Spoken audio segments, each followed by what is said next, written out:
Saudara sekalian, kita masuk pada sesi berikutnya, di mana, nah ini dia nih, kalau pada sesi yang lalu kita bicara mengenai kebijakan umum, ya, terkait kebijakan kriminal, di mana kebijakan umum itu mengatur banyak hal dan salah satu atau dua dimensinya adalah tentang kriminalitas, penyimpangan, penegakan hukum. Maka kita sekarang akan membahas tentang kebijakan khas dari kebijakan kriminal. Artinya kebijakannya memang sengaja difokuskan, ditargetkan untuk mengubah, ya, meniadakan, mengurangi suatu fenomena penyimpangan tertentu, ya. Nah, untuk itu maka mari kita sedikit membahas tentang, sedikit mengulangi ya sebetulnya apa yang sudah kita bahas pada sesi yang lalu. Ada banyak sekali jenis-jenisnya, ada yang bersifat umum yang kiri, dan yang sekarang kita bahas dalam sesi ini adalah yang bersifat khusus, ya, mulai dari rewarding, punishing, prohibition, anti-prohibition, hingga kemudian yang terkait dengan diversi, reversi, diskresi, dan seterusnya. Ya, mari kita bahas satu persatu. Ya, mungkin tidak terlalu menyenangkan karena kita membahas teori, ya, tapi pada dasarnya inilah kekayaan dari kebijakan kriminal dalam rangka untuk mengatasi suatu fenomena. Fenomenanya bisa sama, fenomena penyimpangan narkotika, masalah prostitusi, masalah korupsi, tapi kita bisa menyentuh dengan cara berbeda, ya, bisa menyentuh dengan kebijakan-kebijakan yang berbeda, yang muaranya adalah fenomena yang sama. Untuk itu mari kita mulai satu persatu, dan kita mulai dengan pendekatan rewarding punishing. Rewarding punishing atau sanctioning. Kebijakan kriminal memberikan satu hadiah mirip dengan insentif, tapi juga di pihak lain memberikan satu hukuman bagi orang yang tidak melakukannya atau melakukannya sesuatu yang dilarang, gitu ya. Nah, jadi terkait dengan apa? Terkait dengan sesuatu hal yang memang bersifat atau berfokus pada konteks kejahatan dan penyimpangan. Jadi sekali lagi, rewarding dan punishing itu ada pada konteks kebijakan yang umum, namun fokusnya bukan tentang kebijakan kriminal, bisa tentang hal-hal yang umum. Tapi kalau dia berfokus pada hal-hal yang bersifat khusus terkait dengan satu perubahan perilaku, kejahatan tertentu, penyimpangan tertentu, maka dia menjadi masuk dalam konteks kebijakan yang khusus tersebut. Untuk itu maka sebagai contoh misalnya kita bicara mengenai kebijakan untuk mendorong orang untuk mengadu, melapor, ya, kalau mendapatkan hal-hal yang mencurigakan, hal-hal yang dianggap sebagai ilegal, maka kemudian diadukan. Tentu orang nggak mau mengadu begitu saja, maka orang yang mengadu itu perlu dilindungi, bahkan tidak hanya itu diberi hadiah.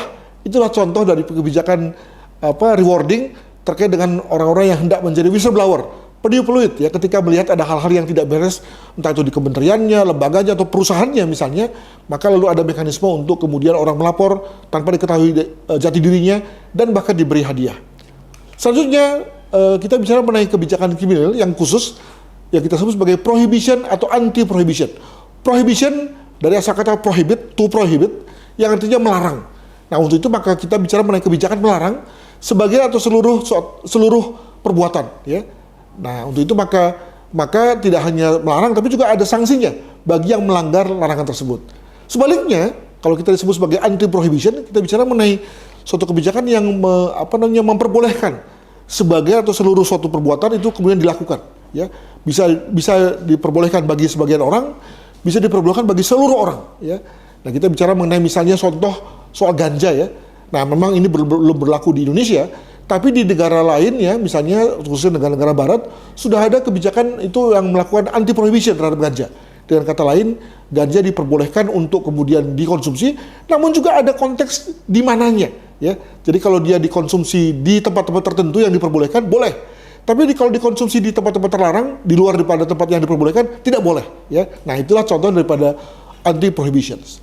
Selanjutnya, teman-teman sekalian, kita bicara mengenai kebijakan terkait dengan commission omission. Apa itu commission? Apa itu omission?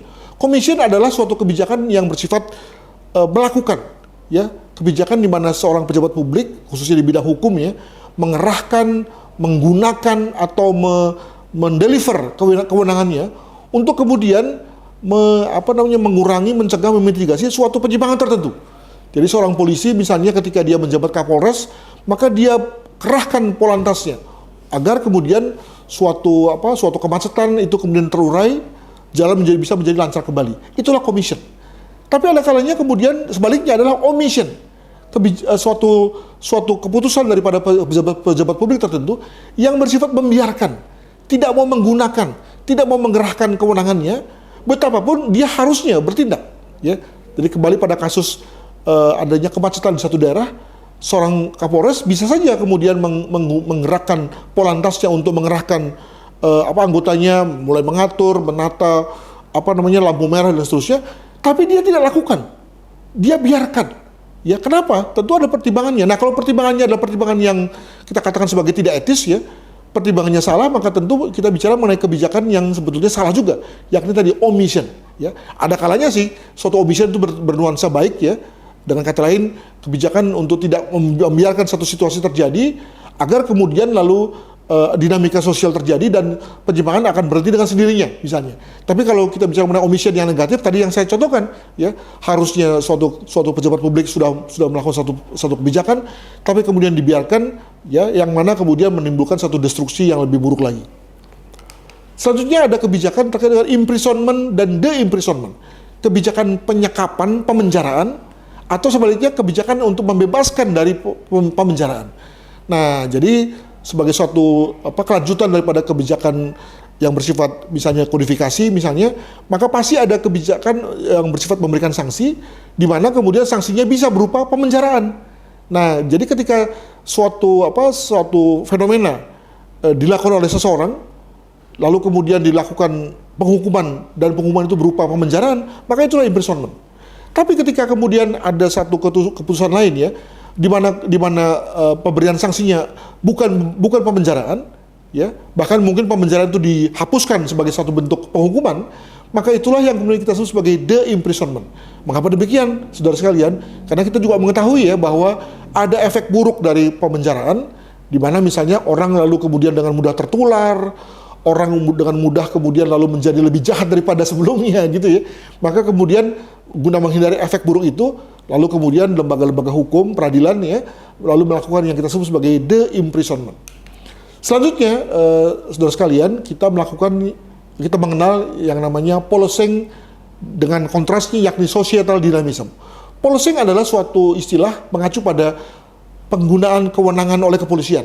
Jadi polisi memiliki suatu cara untuk menggerakkan kegiatan kepolisiannya, melakukan kegiatan kepolisian misalnya berupa menangkap, menahan, menyita, melakukan pengaturan, penjagaan, pengawalan, gitu, ya. Itulah yang kemudian disebut sebagai policing, ya. Jadi ketika polisi melakukan satu kegiatan kepolisian, itulah policing yang lalu kemudian sering diterjemahkan dengan pemolisian. Nah, sebaliknya ketika lembaga-lembaga negara yang memiliki kewenangan tidak melakukan satu kegiatan tertentu dan lalu menyerahkan pada masyarakat untuk menanganinya, maka itulah yang kita sebut sebagai societal dynamism. Dinamika sosial, ya. Jadi sebagai contoh misalnya tadi sudah saya katakan pada bagian lain, misalnya soal tawuran. Ada kalanya tawuran itu kemudian berusaha untuk dihentikan, dikurangi oleh kepolisian, ya, dengan cara membubarkan para pelaku tawuran, menangkap pelakunya. Itu adalah konteks policing. Tapi ada kalanya pula polisi tidak bergerak, tidak bekerja, tapi lalu membiarkan masyarakat sendiri yang menanganinya, ya. Masyarakat berjaga-jaga di sekitar lokasi tawuran. Begitu ada pelaku tawuran mau bertempur, mau beradu, langsung dibubarkan. Bahkan mereka-mereka yang kemudian ngeyel, ya, langsung kemudian diamankan, dibawa ke polisi.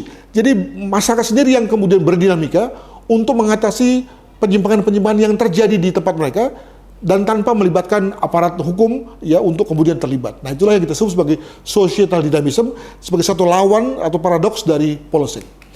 Selanjutnya, rekan-rekan sekalian, kita bicara mengenai kebijakan yang lainnya lagi,